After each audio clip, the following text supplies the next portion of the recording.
빙상에서 멋진 경기복을 입고 있는 이 남자의 이름은 츠카사. 이걸로 끝인가? 2년 뒤 츠카사는 아이스쇼에 주연을 따내는 오디션에 또 낙방하고 맙니다. 2년 내도록 스케이팅으로는 성적을 내지 못하고 바사삭 도넛에서 알바를 하면서 근근히 버텨온 그에게 스케이트 타는데 필요한 비용을 우리가 내주면 어떨까? 새로운 기회가 찾아온 걸까요? 츠카사 오빠 이제 같이 안 살아? 몰래 밤에 집 밖을 나오던 츠카사는 주인집 딸내미에게 딱 걸리고 말았습니다. 다음 오디션까지 일할 것도 생겼거든. 이미 너무 많은 도움을 받았어. 돈 때문에 소중한 너희 부녀와 사이가 틀어지는 건 싫어. 츠카사 오빠는 일본에서 가장 대단한 대회에 나갔던 선수였지. 피겨스케이팅에서 둘이 춤추는 페어였던가? 맞아, 둘이서 춤추지. 페어가 아니라 아이스댄스였지만. 그런데 왜 스케이트 쪽으로는 취직 안 해? 어른에겐 물어보면 안 되는 것이 있는데 나도 그 이유가 궁금하구나. 대다수의 피겨스케이팅 선수는 대학을 졸업할 나이에 은퇴한다. 그 뒤에는 아이스쇼에 출연하거나 안무가, 코치 같은 프로스케이터가 되어서 수입을 얻는다. 하지만 이는 일본 대표 수준의 선수에만 해당하는 얘기. 일본에는 세계 굴지의 선수가 몇 명이나 있지만 그 장막 뒤에는 한 걸음이 부족해서 세계에 도달하지 못한 선수가 얼마나 많은지 아는가? 선수 출신이 스케이트로 먹고 살 수 있는가 없는가는 전 일본 선수권 참가가 관건이다. 일본은 지금 스케이트 강국, 뛰어난 선수들끼리 고작 몇 점의 차이로 승패가 갈리는 세계 수준의 대회가 펼쳐지고 있다. 자신의 인생을 모조리 스케이트에 바친다고 해도 전 일본 참가까지 도달하는 선수는 손에 꼽을 정도. 뛰어난 재능을 지녔음에도 대부분의 선수가 프로의 길을 포기하고 다른 직업을 찾는 것이 현실이다. 그리고 그런 특별한 티켓을 기대하며 프로를 목표로 했지만 아이스쇼 오디션에 번번이 떨어져 백수가 되어버린 나 같은 녀석도 존재한다. 26세 무직 츠카사.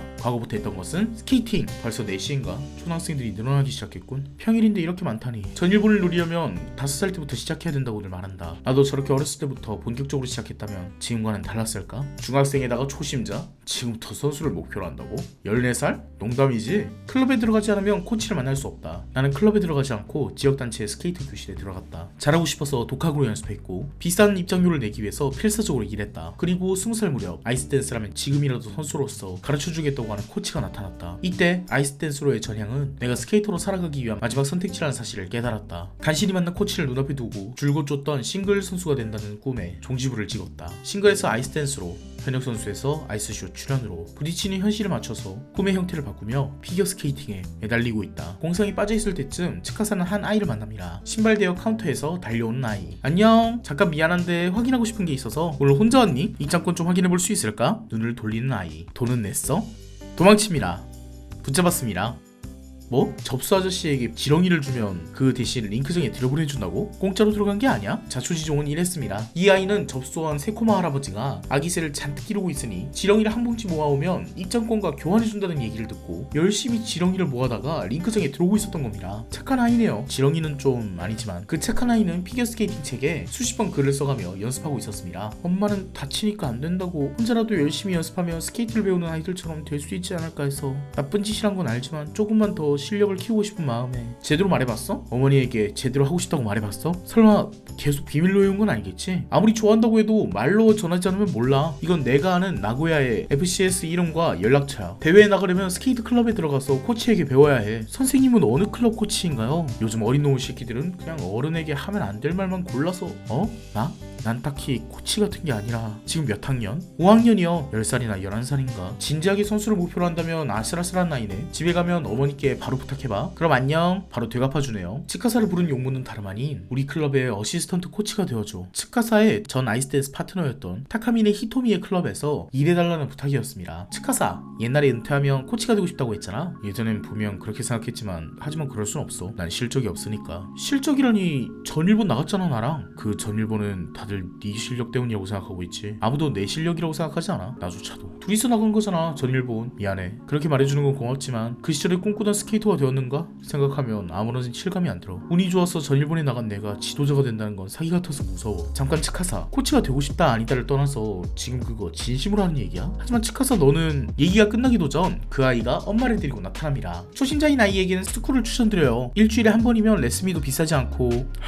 이 아이 언니도 피겨스케이팅을 했거든요. 5살 때부터 열심히 했지만 결국 여러가지 사정으로 그만뒀죠. 그래서 이 아이는 절대 안 되겠구나 싶었거든요. 이 아이는 제대로 하는 게 없어요. 큰 아이는 뭐든 잘하는데 얘는 전혀. 성적이 나빠서 친구들에게 놀림받고 공부와 병행하는 건 불가능해요. 하지만 꼭 하고 싶다고 때를 써서 나고야의 클럽을 돌아다녀 보기로 한 거예요. 선생님이 확실하게 안 된다고 하면 포기할까 싶어서. 이 사람 다른 세계가 끝난 것 같은 표정인데 눈길도 안 줘. 저기 보렴, 다들 실력이 대단하잖니? 저렇게 작은 아이가 점프도 연습하고 있는데 하는데 네가 저기 들어가면 부끄럽기만 할 거야. 조금 더 일찍 말했으면 몰라. 어머님 일단 타보게 하죠. 네? 오늘은 거기까지 할 생각은 괜찮습니다. 제가 지금부터 시작해도 가망이 있는지 없는지 제가 판단해보죠. 이노리에게 스케이트화를 신겨주는 츠카사. 역시 반식하지 말고 조금 더 일찍 말했다면 스케이트를 탈 수 있었을 텐데. 그때는 잘난 척 떠들었지만 난 부모님에게 말하지 못했어. 넌 충분히 대단해.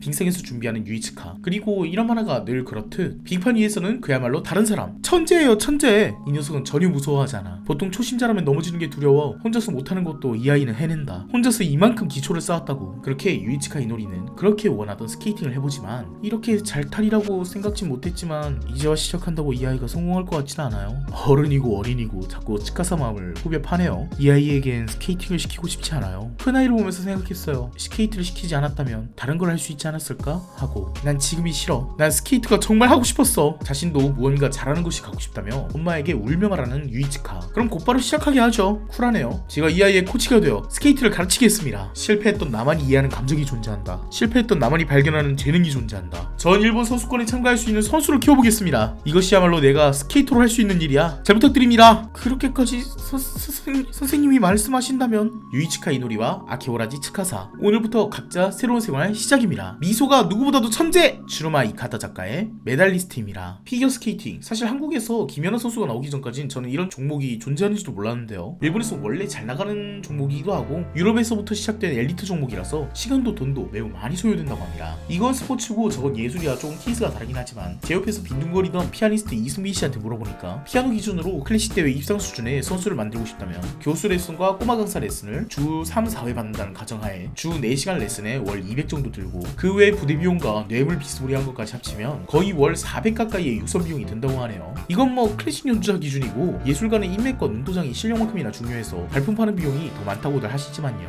그리고 이런 엘리트 체육, 예술의 특징답게 이 만화에서 제시하는 시작 시기는 5살, 한국 나이로는 6살이죠. 유치원에 입학하자마자 바로 시작해야 하고 이승민 씨 피셜로는 클래식 연주자는 보통 한국 나이 4, 5살 때부터 연습을 시킨다고 하니 이 만화에서 나오는 이노리의 엄마의 걱정은 그렇게 호들갑도 아닌 것입니다. 6살 때부터 피겨스케이팅에 전력을 다한 애들이랑 어떻게 12살 초등학교 5학년에 피겨를 시작한 이노리가 경쟁을 할 수 있겠어요? 부모 마음은 그런 걸지도 모릅니다. 노력해도 보답받지 못할 일에 시간과 돈을 소모하지 말고 좀 더 즐겁게 할 수 있는 다른 일을 경험해봤으면 해요. 만약 저 자리에 이노리의 엄마가 아니라 제가 서 있었다고 해도 저렇게 말하지 않았을 거란 자신감이 없군요. 냉정하게 생각해서 옳은 말일 수도 있습니다. 하지만 그런 아이였기 때문에 아키오라지 츠카사의 마음을 흔들어 놓을 수 있었던 것일지도 모르죠. 인생 전부를 스케이트에 걸었지만 보답받지 못한 일에 시간과 돈을 소모해본 사람. 나라고 보니까 뭔가 반면교사 같긴 한데 이 작품은 뒤늦게 시작한 데다가 스케이팅 외에는 마땅한 재능도 없는 이노리가 스케이팅을 통해 발전하고 성장하는 것을 보는 성장 드라마로 보아도 재밌지만 제가 주목하고 싶은 쪽은 성장해가는 이노리보다 이미 어떻게 되어버린 츠카사 쪽입니다. 츠카사는 이노리를 지도할 때는 누구보다 긍정적으로 지도하는 코치이지만 자기 자신에 대한 평가는 누구보다 낮은 스타일이죠. 이노리보다 늦은 14살이라는 나이에 스케이팅을 시작한 그는 어쩌면 이노리가 겪었을 고민을 이미 모두 해버린 사람일지도 모릅니다. 물론 아이스댄스로 전 일본 선수권에 나가 자신의 연기를 보여준 적이 있지만 그게 온전히 자신의 실력이라고 믿지 못해요. 전 일본 선수권에 출전한 것만으로도 일본 최고의 선수 반열에 오른 것인데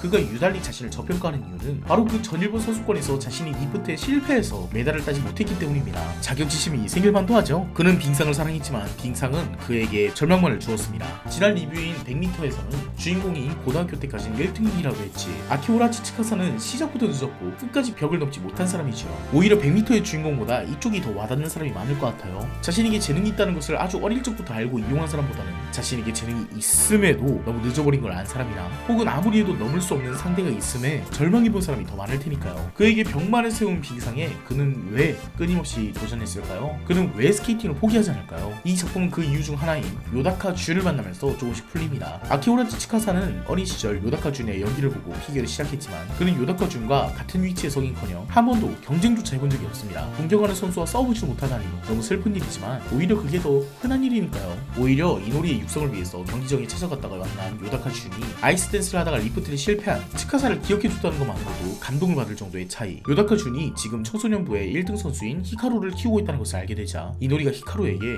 히카루를 이길 때까지 노력을 포기하지 않을 테니 기다려달라고 전달해달라고 하자 요다카 쥘은 이노리에게 말합니다. 평생을 걸어도 네가 히카루를 이길 일은 없어. 그런 농담을 나보고 전해달라는 거야? 잘 고민해보렴. 너 자신에 대해서도 이 세상에 대해서도 아무것도 모르는구나. 철회해 주십시오. 모르는 건 그쪽이야. 방금 그건 쉽게 내뱉어도 되는 소리 소리가 아닐 겁니다. 당신이 가능성을 부정하는 게 얼마나 큰 저주가 되는지 메달리스트의 말이 지닌 무게를 고려해주세요. 너는 뭔가 착각하고 있군. 나는 카미사키 히카루의 코치다. 넌 누구지? 이 아이가 히카루를 이긴다는 건 네가 날 이긴다는 뜻이야. 우린 이길 겁니다. 당신이 누구인지 상관없어. 내가 누구인지도 상관없어. 내 몫의 일생을 사용해 이 아이를 승리로 이끌어주겠어. 당신이 미래를 결정하기 두지 않아. 히카루가 지금까지 빙상에 인생을 부딪혀온 이유는 아마 본인 스스로를 위해서였을 겁니다. 100m에 나온 것처럼 그냥 빙상에 올라서는 것이 좋아서, 경쟁을 하는 것이 좋아서, 자신에게 진지해지기 위해서, 스스로를 이겨내기 위해서 자신의 삶을 사는 이유는 무엇이든 있겠죠. 하지만 또 다른 이유도 있을 겁니다. 내 몫의 일생을 사용해 이 아이를 승리로 이끌어주겠다 라든지요. 팀 스포츠에서도 흔히 있고 타인과의 합을 맞추는 모든 포지션에서 이런 사명을 지니고 삶을 사는 사람들이 있죠.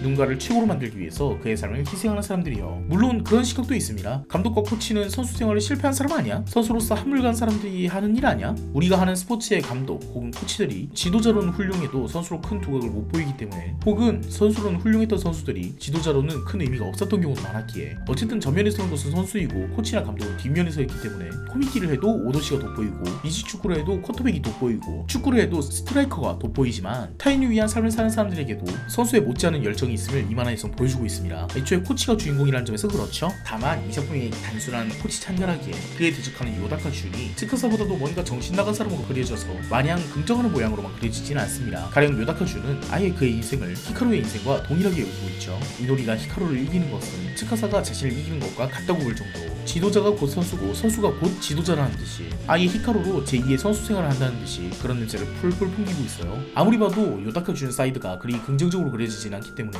이 작품이 진전되면서 히카루와 슌의 차이를 보여주려고 하겠지만, 아직까지는 츠카사와 슌은 똑같이 보이는 것 같습니다. 아마 이 부분이 츠카사가 극복해야 될 부분이겠죠. 지금 상태 그대로라면 츠카사는 슌과 똑같은 사람일 거예요. 자신의 평가가 굉장히 낮고 자기 부정에 늪에 빠져서 어쩌면 츠카사도 이노리에게 거의 자아의탁을 하고 있을지도 모를 일이죠. 하지만 이 작품에 최근화로 오면 올수록 츠카사는 이노리를 가르치기 위해서 아이스댄스에서 할 일이 없는 2회전 점프를 본인이 습득한다든지, 이노리의 연기보다도 츠카사의 연기가 더 크게 등장한다든지 하는, 조연에 만족하는 츠카사가 아닌 사실은 주연이었던 츠카사를 조명하려는 모양새를 보이고 있습니다. 애초에 1화부터 그런 낌새가 보이죠. 자기 부정을 하는 츠카사에게 그의 페어였던 히토미가 너 정말 너 스스로를 그렇게 생각하는 거야? 라고 하는, 자기 외의 사람들 모두 그를 인정하지만 스스로만 스스로를 패배자라고 인식하고 있는 츠카사의 모습을 극복하는 것이 이노리와 츠카사의 동반 성장으로 그려질 것입니다. 조연의 역할을 훌륭하게 수행하는 것도 멋진 일이지만 그런 멋진 본인의 모습을 인정하는 것도 무엇보다 중요한 일이니까요. 오늘 리뷰는 여기까지 하겠습니다. 끝까지 봐주셔서 감사합니다.